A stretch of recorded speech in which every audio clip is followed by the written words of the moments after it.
Hello, everyone. This is Betsy Wurzel, your host of Chatting with Betsy on Passionate World Talk Radio, which is a subsidiary of Global Media Network, LLC. And our mantra at Passionate World Talk Radio is educate, enlighten, and entertain. Folks, I am so excited when I do my show. Yes, I do get excited every time I do Chatting with Betsy, and I have exceptional guests.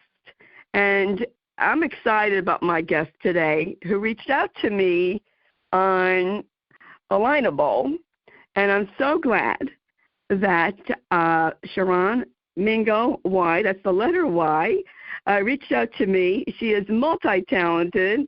She is a cookbook author of Vegan, there I go, Vegan Delectable, Volume 1 through 5, which is on Amazon. I highly recommend you go on there to look at all the books. Sheron Mingo Y is a writer. She is a book coach. She's a publishing coach and an entrepreneur. Sheron is also a caregiver for her mom, which just blows me away, and among all the things that Sheron does. And Sheron was a Alignable local business mentor in 01, 22, 23. She received the Presidential Award for Literary Volunteer Work, and she received the Roger B. Dooley Award for Creative Writing and a Francis Perkins Scholarship. I want to welcome you, Sheron Mingo Y, to Chatting with Betsy. Hi, Betsy. Thank you so much. I'm so excited to be here chatting with you. You were welcome. It is my pleasure. I am excited to be talking to you, and I'm so glad that you connected with me on Alignable. And just looking at all that you do, all your cookbooks, and everything that you do, I know you're a caregiver for your mom. Does your mom have Alzheimer's? Mom has dementia, and obviously it might have been, there, but it really started when COVID came. So before COVID, Mom was active, volunteer work, going to her church, and just being regular. And then during COVID, I would say around 2020, that's when the dementia really set in, and Mom needed help and supervision. And so I took the challenge. I do have siblings that, help a bit, but I work virtually, so I'm her main person, and then we have someone that comes in weekdays to help. Oh, that's great. Well, if you need any support, I know a lot of resources. That's why I do what I do. If you don't mind me asking, how old is your mom? Mom is a young girl. She will be 79 in December. Oh, so, okay. Yeah, pretty young for her dementia, but, life happens and we just have to roll with life. Yes. My dad used to say, Betsy, you have to roll with the punches. Didn't know he meant when I was a little girl when he said that, but I sure do understand it now. Yes, you do have to roll with the punches. People don't realize this, but people could get dementia at any age. My husband was 56, and when he was diagnosed, he had early onset Alzheimer's, and it does change you. Being a caregiver definitely changes your perspective on so many things in life, doesn't it, Sheron? It really, really does. It really gives you a humongous appreciation for empathy, and I think it makes, at least in my case, it really makes you more patient and tolerant. And Mom is like a 2-year-old, so she has those temper tantrums sometimes, but she's mostly very, very, very fun to care for. And so she depends, on myself, my siblings, and the aide. So it teaches you how to be patient and how to be consistent with your giving and just think more about others, So, yes. Yes, and flexible. Oh, my goodness, did I learn to be flexible? Yes. And one thing, it teaches you how to steal those moments for yourself, because as caregivers, we have to really care for ourselves so that we can better care for someone else, because a broken vessel can't care for somebody else who is broken. And so I need those moments where I can steal away and get some rest and, focus in, and then trying to do that with your work, your business. It's just it's a challenge, but you learn how to be flexible and adaptable and all this stuff. Yes. I'm glad you are taking time for yourself, because I've said many times in this show, and I've been in support groups for 10 years. I have my own support group on Facebook, and there's so many caregivers. Yes, please do. A lot of the hashtag KICK, Alzheimer's Ass Movement. So many caregivers get sick during caregiving or after. And you live in New York. I'm in Jersey. You know how us Jersey girls are, New York girls are. We say it like it is. And I tell people point blank, self-care is not selfish. It's a matter of literally of your life and death. If you want to enjoy life, you've got to take care of yourself. And if you want to enjoy life after caregiving, you have to take care of yourself. Because I've seen way too many people, suffer with health problems. You know what else, Betsy? Sip some water, though. Sip some water, Betsy. Oh, I do. I have it. Something else I realize is that oftentimes I don't think most people, you'll understand and you can relate to what a caregiver experiences day to day, but many people really don't. Like, they ask and they mean well, but they don't really understand how exhausting emotionally, logically it is. It's not only the physical, but it drains you emotionally, especially if you have someone wants you to be there all the time. They feel they don't like being by themselves, sitting alone. They need you to be there, and you need to abandon your work or whatever it is. But it drains you physically and emotionally. And most people don't quite understand. They don't fathom that when you're caring for someone pretty much 24/7, it really is something that's massive, especially if you're not a trained, you're just a family member who happens to be doing this because there's a need that you must fill or that you prefer to fill. Yes. Oh, absolutely. It's quite exhausting, and there's a lot that goes with caregiving, even after the journey's over, that people don't discuss. Like, caregivers feel guilty. Caregivers could have whatever you want to call it, post-traumatic disorder, post-traumatic moral injury, whatever you want to call it.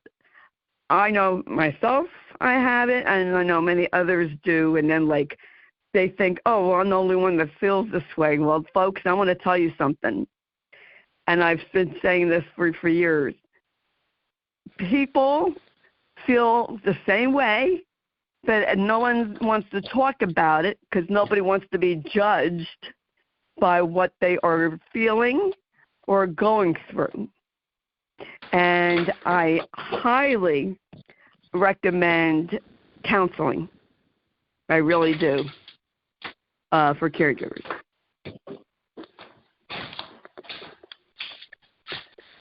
Yes, it is so true. You're right. I totally believe and understand what you're saying. I just slipped away to let the aid in, so I got slightly distracted. But yes, I agree with you, and I don't know what will happen. I don't know for how long. I have no idea.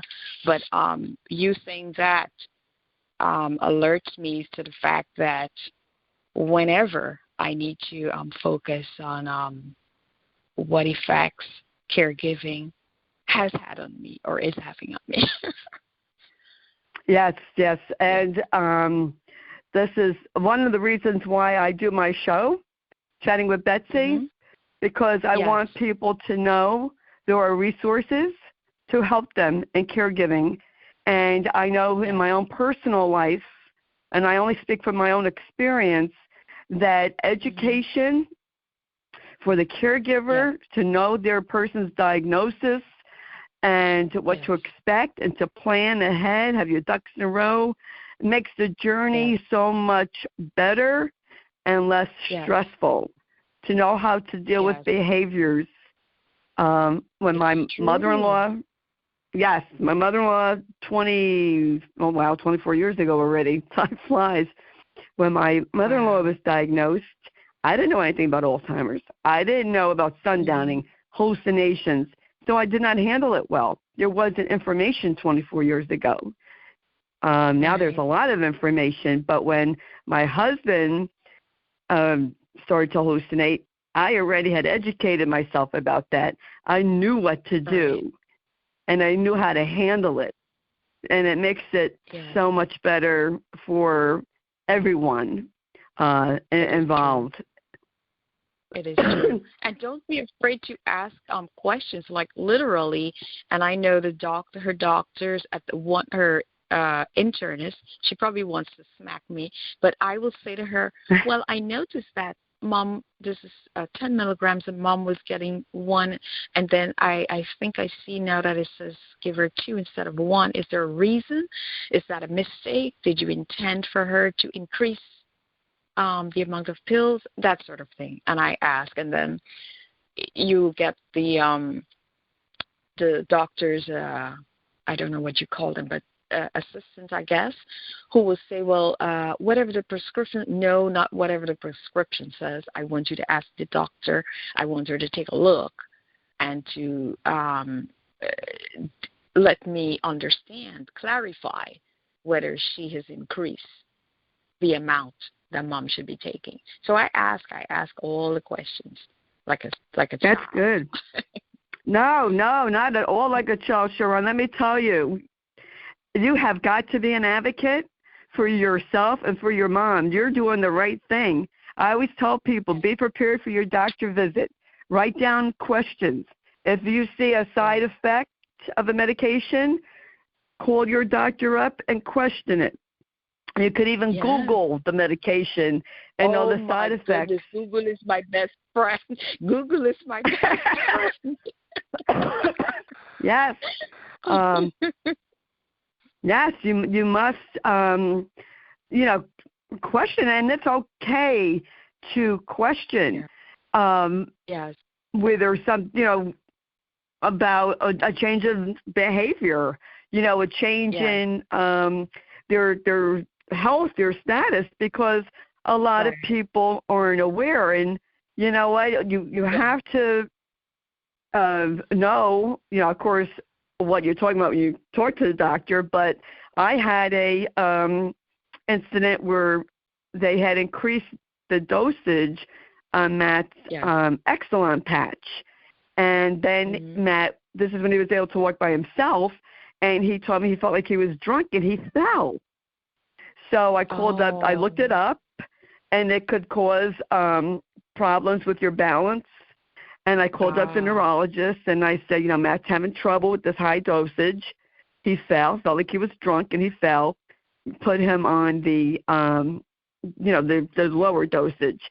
And the doctor tried to tell me, oh, no, it doesn't cause that. I said, oh, yes, it does. I read it from the PDR. It most certainly does cause that, and I'll put him back in the regular dosage. Right, yes. Yes. And which he did.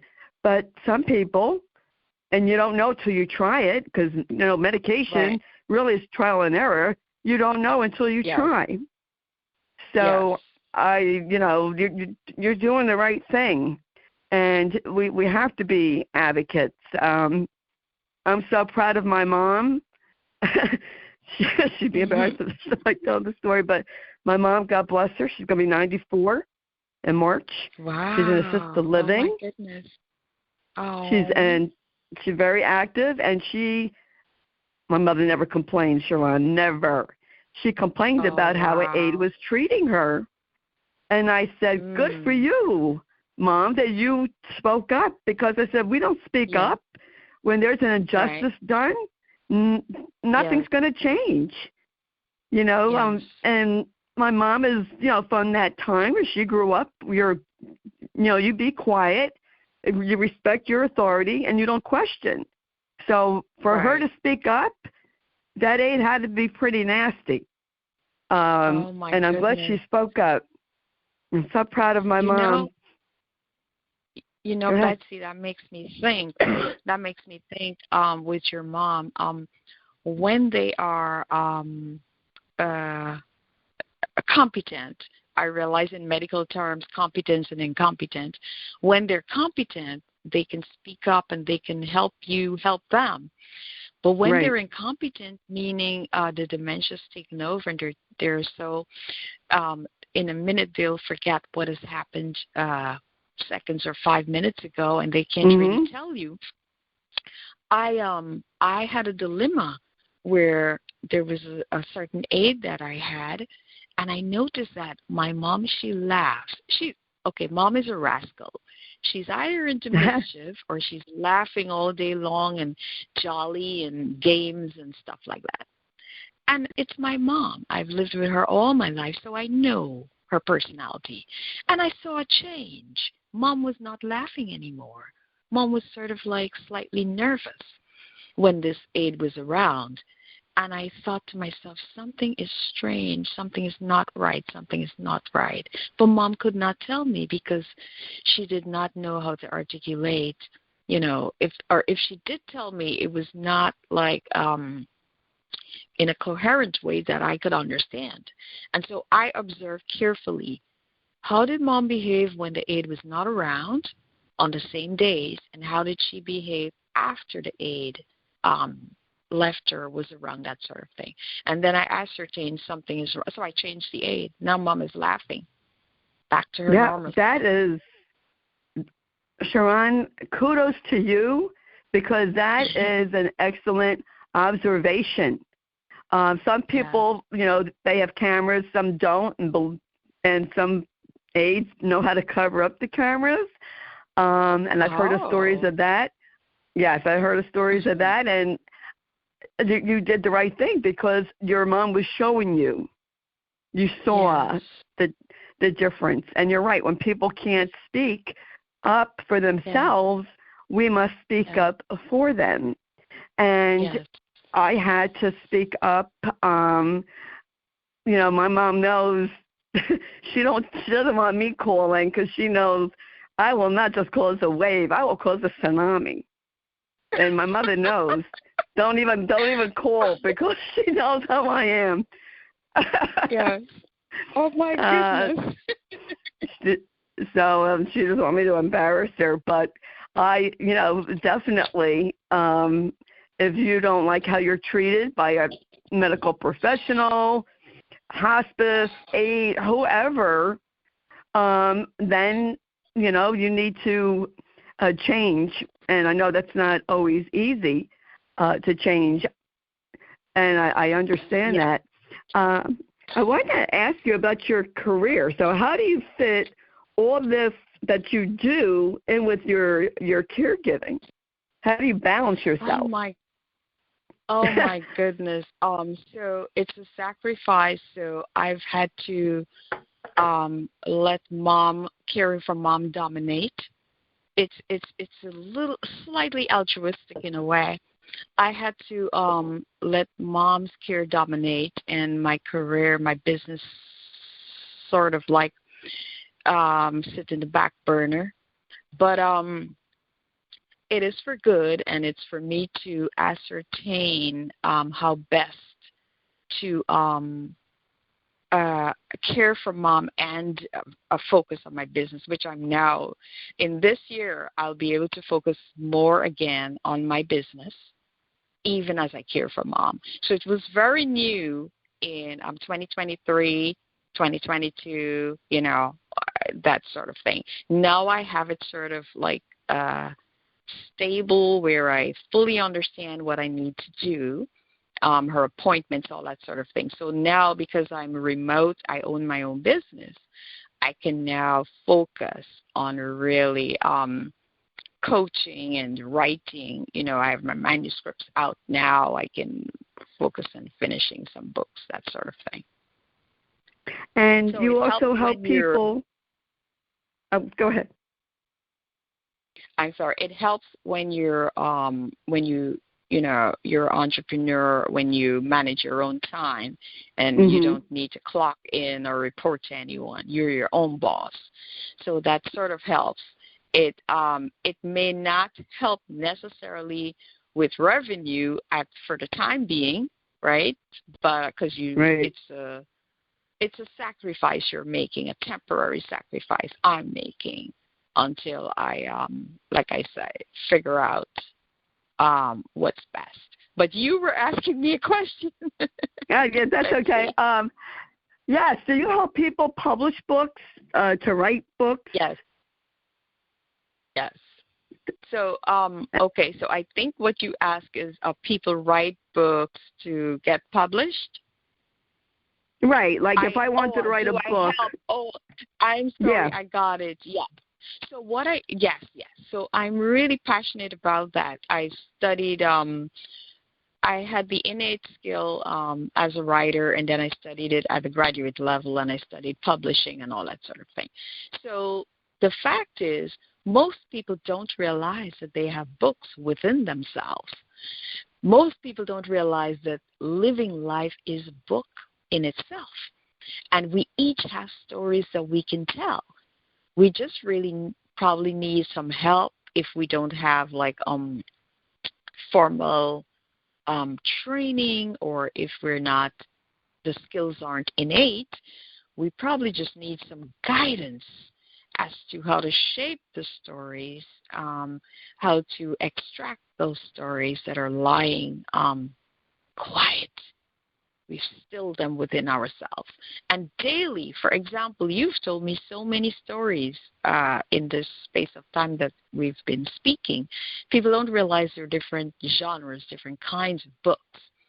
And for example, Betsy, let's say your books would be instructional, how to, and could be radio, how to conduct a radio interview, or maybe a collection of all your radio interviews that you've had over a period of time, or how to deal with caregiving, how to ace caregiving, that sort of thing. Those are instructional books, right?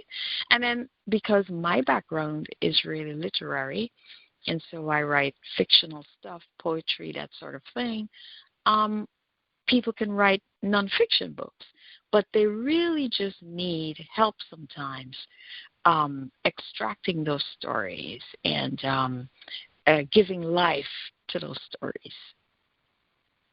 And then structure. Yes, that's true. And then you're a publishing coach, so do you help get the book published? What exactly is that? So there's two. So the book coach is a little bit of what I just said, and setting them up on a timeline where they can begin writing the book and finish the book. This is the manuscript. Let's say manuscript, because a book is a manuscript until it's published. When a manuscript is published, that's when it becomes a book. So the person has the idea, and I'm coaching them and giving them structure and discipline, and we're working together. And so they're tweaking, writing, finessing, and it's editing, and so this manuscript is in top shape. And so here comes the publishing aspect of the coaching. The two are different. I will coach them as to how to get the book published, whether traditionally or as an indie author. So if they want to publish this book, self-publish the book, I can coach them on that. Or if they want to look for a traditional,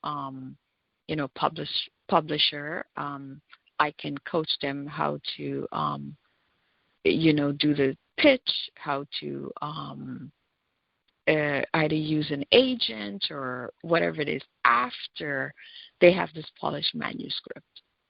If it's self-publishing, how to structure, design the book, how to collaborate with freelancers in different areas, because all books, whether you're publishing traditionally or self-publishing, you definitely need an editor as your right-hand person, because the editor gives the finishing touch, depending on your degree or of talent in writing. You need an editor either to help you develop the manuscript, or to edit or copy edit the manuscript once it's been cleverly written by whomever the writer is. Does that answer a little? Yes. And in publishing also, there's a lot of aspects of publishing that people don't realize. Marketing is one. You can write a book. It can be as amazing as you think it is. Only you know it exists. Others don't know. How do you let others know that you've written this magnificent book? You're a genius, and you want the world to know that your book exists.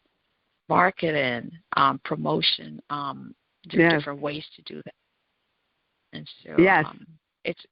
And I make it fun so that it's not just laborious and scary for the person. Yes. I've talked to a lot of authors and writers of many different types of books. Some have a publicist, some don't.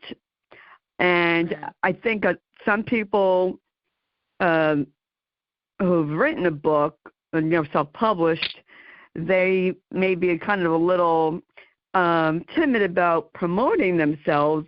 I had a guest on, and I said, being on a show, no podcaster can guarantee sales of a book.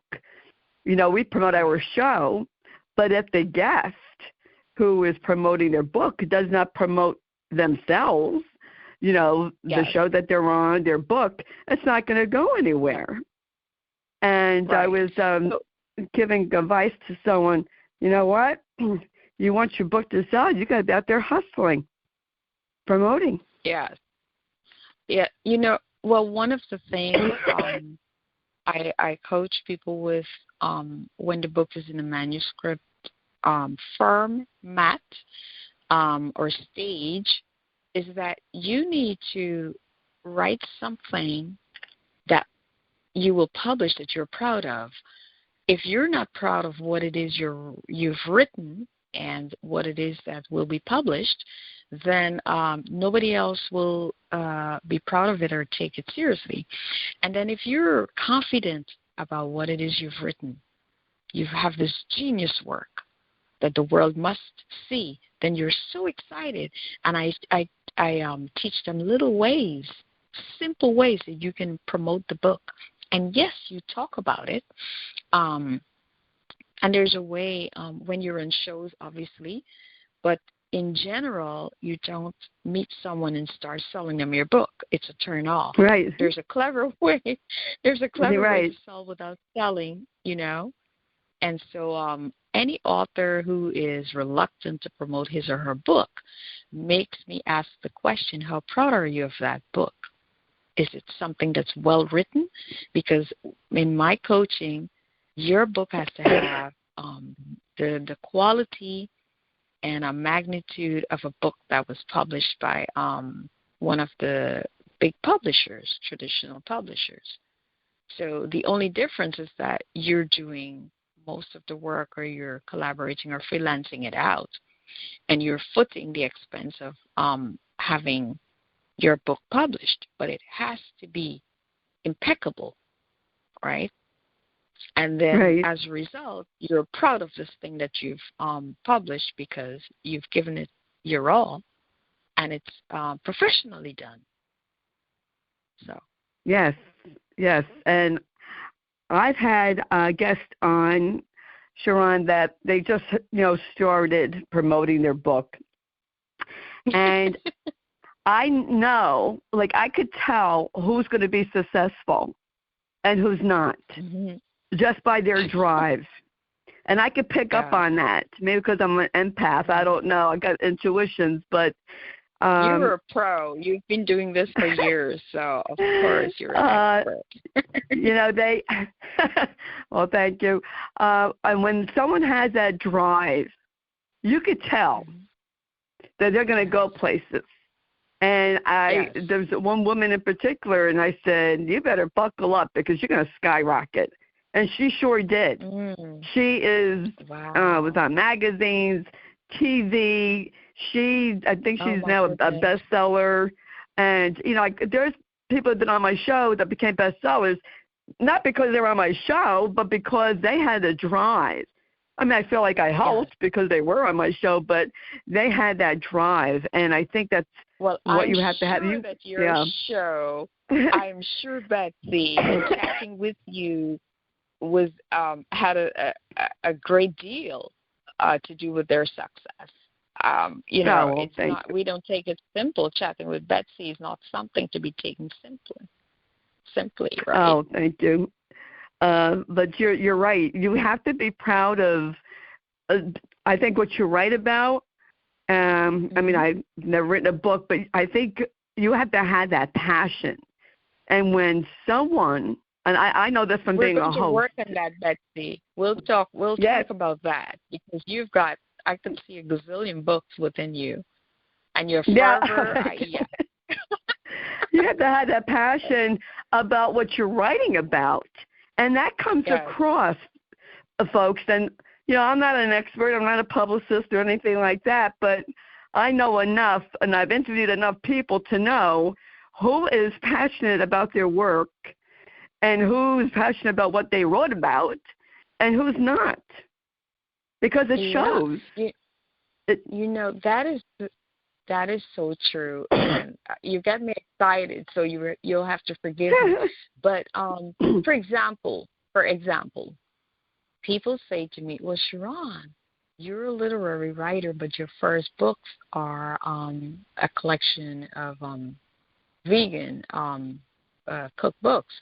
And I said, "Well, I had no choice because people were really curious about my recipes and, the cuisines, because I fuse South American, I was born in Guyana, with American cuisine. And they were curious about it. They always enjoyed what I prepared. And so I said, you know what, why don't I put this down in a book format, because I have the talent to do so.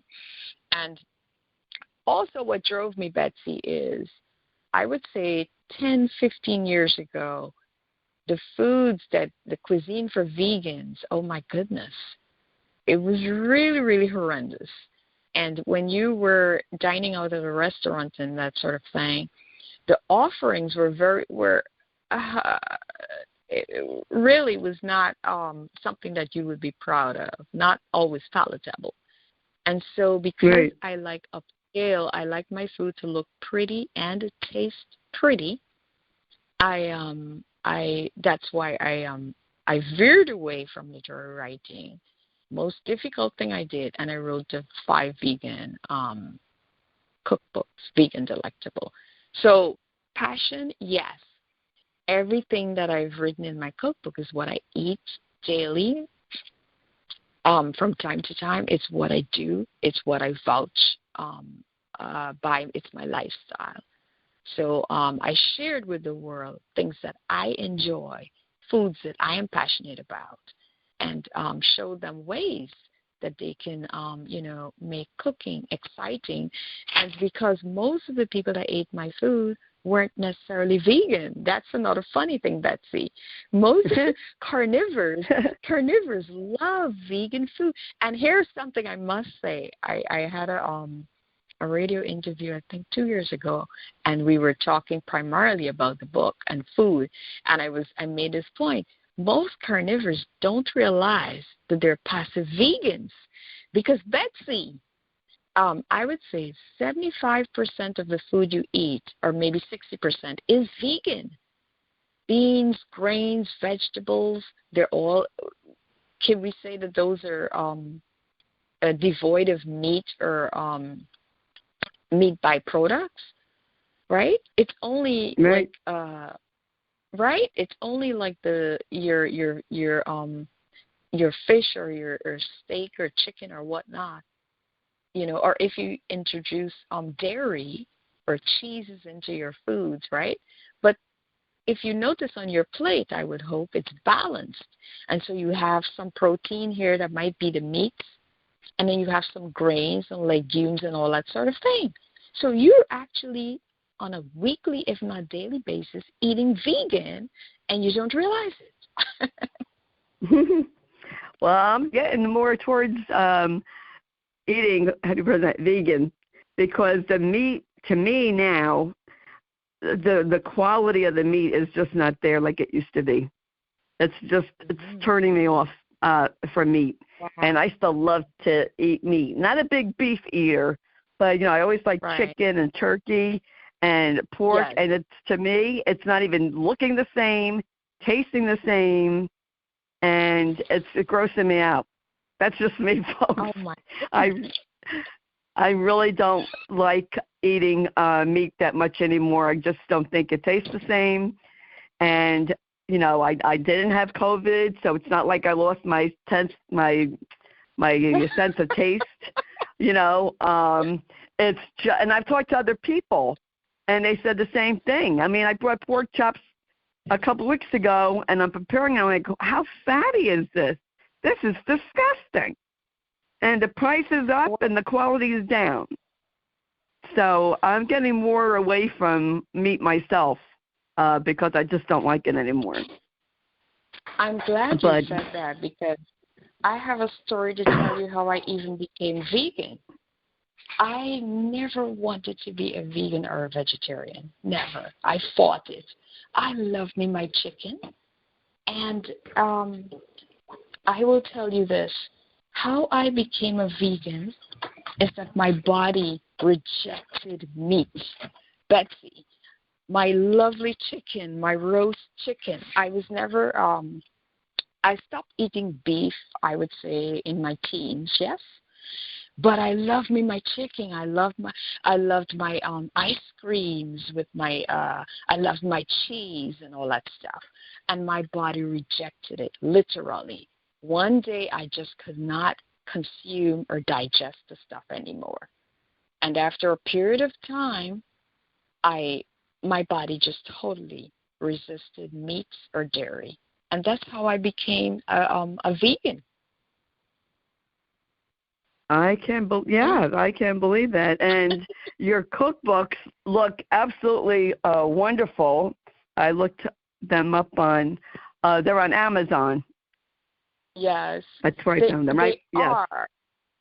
They are, and I'm not saying this because I'm egotistical or anything, but I'm saying it because I wanted to write cookbooks that were written my way for users and viewers to enjoy, for them to be simplistic but yet upscale looking, swanky but yet a little quirky like I am. And, the ingredients to be regular things that people can purchase from their neighborhood supermarkets, and they can cook with their friends and families and just have a blast and enjoy themselves cooking. Yes, and yes, there are that's 5 true. different ones. The books are there to help you. There's for beverage, you have for lunch, brunch, you have dessert, you have main course, breakfast. everything is there. Yes. Together, I think it's about 500 at least recipes in all of those cookbooks. Wow, that sounds wonderful, and I really want to encourage the audience to go on Amazon.com, and the link will be in the blog. So please read the blog, folks, and check out all of the 5 cookbooks that Sheron Mingo-Wai wrote, and you'll be amazed. And I always like to tell the audience to go on the website of the guest, because there's so much more to Sheron that we didn't discuss. Could you please give your website, Sheron? Okay, so I'm going to say this slowly because I know people will say, what? Okay, so I have 2 websites apart from where the Amazon, my Amazon page. So the first one is for my coaching. If you're writing a book, it's SheronMingoWai.com. I'll spell it SheronMingoY.com. So that's for coaching. And then for my other website, which this is my business name, Super Mementos, using my 3 initials, SMY, because when you speak with me, you'll have super moments, or if you coach or interact with me, you have super moments that become mementos that make you say, yay, because that's my personality and it rubs off on you. So that's supermementosyay.com, and that's where you see my cookbooks, some of my brand items, and that sort of thing. So that's SuperMementosYea.com. Well, thank you. Thank you, Sheron, for coming on today and sharing your caregiving experience, but your books, your business. I'm excited. And, folks, go on the website, read the blog that Jeannie White, who's the station manager, writes the blog, gives information about the guest, how you could get in contact with Sheron Mingo-Wai. If you want coaching, writing a book, publishing a book, I would highly recommend Sheron. Sheron is passionate, and it comes through. And I truly believe, my own opinion, in doing business with people, you want someone who's passionate about their work and who not just walks and, walks the walk and talks the talk. You want someone who knows. Thank you so much, Betsy. You are just absolutely amazing, brilliant. I totally enjoy chatting with you. I'm not disappointing those who are into the literary books. This year I'll have 2 books out on poetry and fiction, so I'm working on those. So I haven't abandoned my literary writing. I just, diverted for a moment. So, but it's just been a pleasure chatting with you. Oh, my goodness. The time flies so quickly, but I enjoy chatting with you, Betsy. Thank you so much. Alignable, in case people don't know, Alignable is an amazing business networking, similar to LinkedIn, but on Alignable, we build relationships. So if you're interested, you're an entrepreneur, you're curious, check out Alignable. It's an amazing place to be. Yes, and you're so welcome. And when you have your poetry books published, your fiction books, come on back. And thank you. I will. Happy to talk to you about and promote your books. My pleasure. And I want to thank everyone for listening. Please share this podcast, the show, to help other people. And it is free to subscribe to Chatting with Betsy on Spotify, Apple. I'm back on Apple, folks. Yay. YouTube. iHeart, Amazon Music, you can hear Chatting with Betsy. And I just want to reach as many people as possible because I want to help as many people as possible. and encourage people. That's what I'm here for. So thank you all for listening and subscribing. And I want to thank Lillian Caldwell, who's CEO of Passion World Talk Radio, who makes this all possible. And before I forget, because I almost did forget, and talking to you, Sheron, reminded me, I know this show won't be out until probably March, but that's okay. February 16th is National Caregivers Day. And don't just honor caregiver that day. If you know a caregiver, let me tell you, they need encouragement and support. Send a text. Hey, how you doing? I'm thinking of you. It's not hard, folks. Or pick up a phone, drop a card. And if you're really ambitious and cooking extra, say, hey, I know you don't have time to cook. I'll send over a casserole or soup. If they have children and children are caregivers, take the child out if the parents will let you, and treat the child who's a caregiver or the young adult who's a caregiver. They need a break also. Let's remember caregivers not just on February 16th, but every day of the year. And I know I was a caregiver. I still am a caregiver, but in a different way. And I would have appreciated so much if somebody would have just said, hey, Betsy, I'm leaving a soup for you or something because I didn't have time to cook. And, folks, a gift card maybe if you could afford it, Dunkin' Donuts, Starbucks, whatever. But just even a text, hi, how are you doing? I'm thinking of you. It's so important to, folks. And I know that how that is. During my caregiver days, I talked about isolation and abandonment for caregivers long before COVID. Long before COVID, I talked about that because I've always been ahead of my time. And a matter of fact, it cracks me up because I see people in their cars now doing videos, Instagram, TikTok, YouTube. Folks, I was doing this 7 years ago, way before any of this stuff. I was in my car doing videos, and that's how I was discovered by Jeannie White, who's station manager. But,